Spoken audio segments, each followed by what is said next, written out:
आणि मग पुढं म्हणलेलं आहे, मंत्र चळे थोडा तरी धडची होय वेडा. मग आता जे कर्मकांड आहे, पूजापाठ करताना मंत्र म्हणावे लागतात, भगवंताला उठवायचं झोपवायचं मंत्र म्हणावे लागतात, यज्ञ करायचा आहे म्हटल्यानंतर मंत्र म्हणावं लागतात. ओम इंद्राय स्वाहा इदम न मम. तुमचं काय आहे मनामध्ये, काय आहे इच्छा आहे, ज्या कारणासाठी तो यज्ञ केलेला आहे तो मंत्राच्या माध्यमातून म्हणायचं असतं. तसं मंत्र चळेची थोडा होय धडची वेगळा. थोडा जरी मंत्र चुकला पूजा करताना आणि यज्ञ करताना तर म्हणे येड लागू शकते. बघा अनेक लोकांना वेड लागलेला आहे, अनेक लोक मृत्युमुखी पडलेले आहेत मंत्र म्हणून. महाराष्ट्रामध्ये प्रसिद्ध गायिका आहे, तिनं काय केलं, गायत्री मंत्राचं ऑडिशन दिलं. ओम भूर्भुवः स्वहा सगळीकडे चालू असते ना सकाळ सकाळ टेपवरती, मोबाईलमध्ये लावतात लोक. पहिल्यांदा तिनं गायन केलं, रेकॉर्डिंग झालं, नवरा मेला लगेच दुसऱ्या दिवशी. दुसऱ्यांदा ऑडिशन दिली, पोरगं मेलं. का? तिचंच का मेलं? कारण तिच्यामुळं आता तो मंत्र जगभर प्रसिद्ध झाला ना. आधी कोणी गायलाच नव्हता तो मंत्र. तो मंत्र असा म्हणायचा नसतो. जो मंत्र ओमने सुरू होतो हा मंत्र म्हणायचा नसतो, कुठलाही मंत्र असू दे. मग तो नमः शिवाय जरी असला तरी तो त्याला ओम लागत नाही. पहिली गोष्ट, त्याला दीक्षा घ्यावी लागते गुरुकडनं ओम लावायचा असेल तर. तर ओमने सुरू होणारा मंत्र म्हणून नका म्हणून सांगितलं. मग सांगण्याचा उद्देश होता मंत्र चळेची थोडा होय धडची वेगळा. धड म्हणजे मेलेच माणसं. काही गायत्री मंत्र तर याला शुद्धीकरण लागतं, त्याला जातीवंत ब्राह्मण लागतो, सुच्छीमुच्छीचा विचार आहे, आणि मग त्याला आसन घ्यावं लागतं, आणि त्याचा मग त्याचा रिझल्ट यायला त्याच्यात मागच्या 4-5 पिढ्या शाकाहारी पाहिजेत, तेव्हा ते रिझल्ट देतं ते मंत्र. पण तुम्ही शाकाहारी असून जमत नाही. तुम्हाला आम्ही आता शाकाहारी आहे की आम्ही सगळं सोडलंय की मग आम्ही आता मंत्र म्हणतोय की, तसं नाही. असे काही मंत्र आहेत ते म्हणायला तुमच्या 10 पिढ्या पहिल्या शाकाहारी पाहिजे, तेव्हा ते फळ देतंय मंत्र. समजते तुम्हाला? ते मंत्राची एवढं क्लिष्टता आहे. म्हणून तुकाराम म्हणाले मंत्र चळेची थोडा जरी चळलं कळतं का, थोडा चुकला मोठा अनर्थ होऊ शकतो. कुठलाही मंत्र म्हणायचं नाही अवघड, लय भारी वाटते म्हणून. ओम भूर्भुवः स्वः. बरोबर आहे की नाही? कसं आहे, गुरु महाराज संत यांनी बोललेलं एवढं पचनी पडत नाही लोकांच्या, पण लगेच टेप रेकॉर्डमधलं यूट्यूबमधलं लगेच ऐकायला लगेच गुणगुणायचं लगेच. नमः शिवाय ओम नमः शिवाय हर हर भोले नमः शिवाय. समजतंय का? कारण सत्संगला येत नाहीत ही मंडळी. ओमने सुरू होणारा मंत्र म्हणायला नाही सांगितलं. पहिली गोष्ट, काय कल्याण झालं तुमचं? एका तर माणसाने पेट्रोल पंपावर लावले असं मोठं. तुम्ही या महादेवाचे भक्त आहे, चांगली गोष्ट आहे. तुमच्या गुरुनी तुम्हाला मंत्र दिला आहे, मनातल्या मनात म्हणा. त्याला टेप लावायची काय गरज आहे मोठा. समजतंय का? तर भावूक होऊन जमणार नाही. किंवा भक्ती मार्ग वेगळा आहे, वैदिक मार्ग वेगळा आहे. हे वैदिक मंत्र झाले. ओमने सुरू होणारे मंत्र हे कसे झाले? वैदिक मंत्र झाले. आणि हे मंत्र म्हणायला पात्रता लागते. म्हणून तुकाराम महाराज म्हणले, सांगितला मंत्र सोपा राम कृष्ण हरी. त्याला ओम आहे का? सोपा मंत्र आहे. ते नको वाटते आपल्याला म्हणजे चांगलं सांगाय काय, ओम लावलेलं सांगाय स्टँडर्ड वाटतंय तुम्हाला की नाही ओम लावल्यावर. तर ओमने लावलेले मंत्र म्हणायला पात्रता लागते. त्याला गुरूंकडून दीक्षा घ्यावी लागते. कानामध्ये मंत्र सांगितला तर तो दुसऱ्याला सांगायचा नसतो. बरेच नियम असतात. पण सर्वसाधारण लोकांसाठी तुकाराम महाराज म्हणले रामकृष्ण हरी. हे हरे कृष्ण महामंत्र आहे, त्यालाही ओम नाही. पहिले हरे कृष्ण मंत्रालाही ओम होता. वेदामध्ये वर्णन आहे याचं, उपनिषदामध्ये वर्णन आहे, कलिसंतरण उपनिषदामध्ये वर्णन आहे.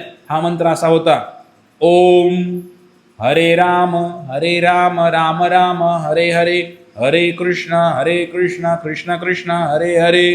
हा मंत्र होता था. चैतन्य महाप्रभू जेव्हा आले, भगवान चैतन्य महाप्रभू साक्षात कृष्णच आहेत, त्यांनी ओम काढून टाकला. कारण जनतेचं कल्याण कसं होणार, ओम असेल तर म्हणू शकत नाही मंत्र, म्हणून त्यांनी काय केलं, ओमच काढून टाकला. खाली काय राहिलं, हरे राम राम राम हरे हरे, हरे कृष्ण कृष्ण कृष्ण हरे हरे. हा मंत्र खरा मंत्र. नंतर फक्त आता ह्या परंपरेमध्ये थोडं परंपरेची ओळख व्हावी आणि दुसऱ्या लोकांबरोबर दुसऱ्या परंपरेमध्ये ते मिक्स होऊ नये, आणि ते स्वतः भगवंत होते म्हणून त्यांना तो अधिकार पण होता, म्हणून चैतन्य महाप्रभू त्याला थोडं उलटं केलं. कसं, हरे कृष्ण पहिल्यांदा घेतलं आणि हरे राम नंतर टाकलं. अलग लक्षात तुमच्या.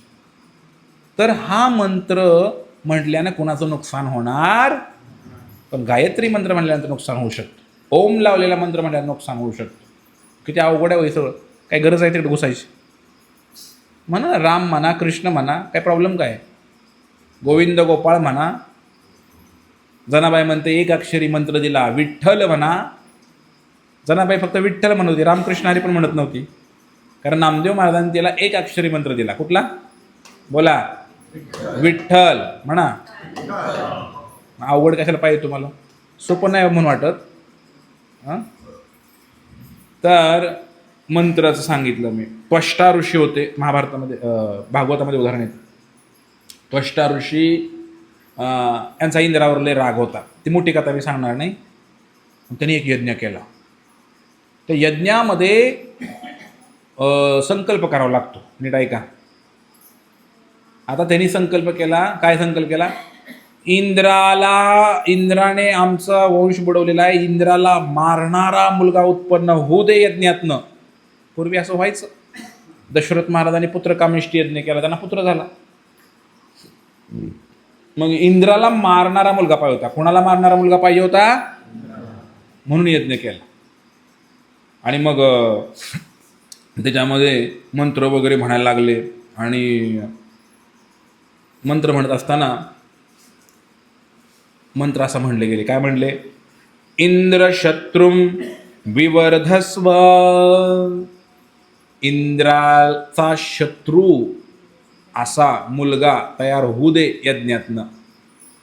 इंद्राचा विध्वंस करणारा इंद्राचा शत्रू तयार होऊ दे म्हणे. असा मुलगा यज्ञातनं तयार होऊ दे म्हणे. स्वाहा आहुती दिली त्या यज्ञामध्ये. पण झालं काय इथं बघा, नीट लक्ष द्या. मंत्र चळेची थोडा, हे लय अवघड असते. वेदाचं लय अवघड असतं सगळं. थोडं चुकलं म्हणताना, ते जे ब्राह्मण बसले होते त्यांनी मंत्र म्हणताना ह्रस्व दीर्घमध्ये जरी चुकलं तरी अर्थ बदलतो संस्कृतमध्ये. आता इथं कसं आहे, कुठला मंत्र म्हणले, इंद्र शत्रुम विवर्धस्व. तर व्याकरणामध्ये समास असा समास. हां, समास माहिती आहे की नाही, शिकला की नाही शाळेमध्ये. हां, षष्टी समास, बहुब्रीही समास, द्वंद्व समास. मग हे पहिला शब्द काय सांगितला मी, इंद्र शत्रुम. आता हे दोन प्रकारे उच्चारण करू शकतो आपण. कसं बघा, तर तुम्ही असं म्हटला इंद्र शत्रुम, याचा अर्थ होतो इंद्राला मारणारा मुलगा उत्पन्न व्हावा. आणि हेच उच्चारण मी असं कसं करतोय बघा, इंद्र शत्रुम. ईवर जोर दिला मी, तो हा झाला बहुब्रीही समास. आणि जर सरळ त्रवर शेवटी जर मी ट्रेस दिला शब्दावरती तर तो झाला तो षष्टी समास. मग काय आलं, षष्टी समास. जेव्हा मी इंद्र शत्रुम म्हणलं तेव्हा इंद्राला मारणारा मुलगा उत्पन्न होणार होता. पण आता मी काय केलं, इंद्र शत्रुम, ईवर भर दिला तर इंद्राकडून मारला जाणारा मुलगा उत्पन्न झाला. उलटाच झाला अर्थ त्याचा. इंद्राला मारणारा नाही, इंद्राकडून मारला जाणारा पुत्र उत्पन्न झालाय. वृत्रासुर त्याचं नाव त्या यज्ञामधनं उत्पन्न झालं. किती अवघड आहे. शब्द पण नाही, उच्चार चळे थोडा. उच्चारात गलत झालं थोडं संस्कृतमध्ये. हे वैदिक मंत्र असे असतात. म्हणून वेद वगैरे वाचायला सांगितलं नाही आपल्या संतांनी. सांगितलंय कुठं. मग या ठिकाणी मंत्र चळला थोडासा आणि वृत्रासुर नावाचा राक्षस निर्माण झाला. एवढा भयानक की अनेक वर्ष युद्ध चाललं इंद्राशी. पण इंद्र काय मरायला तयार नाही, वृत्रासूर पण महाग हटायला तयार नाही. पण तो भक्त होता वृत्रासूर पहिल्या काळातला, तर तो मारला गेला, कारण यज्ञातून तसं निर्माण झालं होतं. एवढा बलाढ्य, इंद्राला आवरत नव्हता, तरी सुद्धा स्वतःहून त्यानं मारून घेतलं खरं, पण मेला वृत्रासूर. झाला घोळ झाला का? थोडा मंत्र म्हणण्यात चुकलं तर किती मोठा घोळ झाला. म्हणून असे मंत्र काही म्हणायला काही कामाचे नाही आहेत. सोपं पाहिजे, सोपं.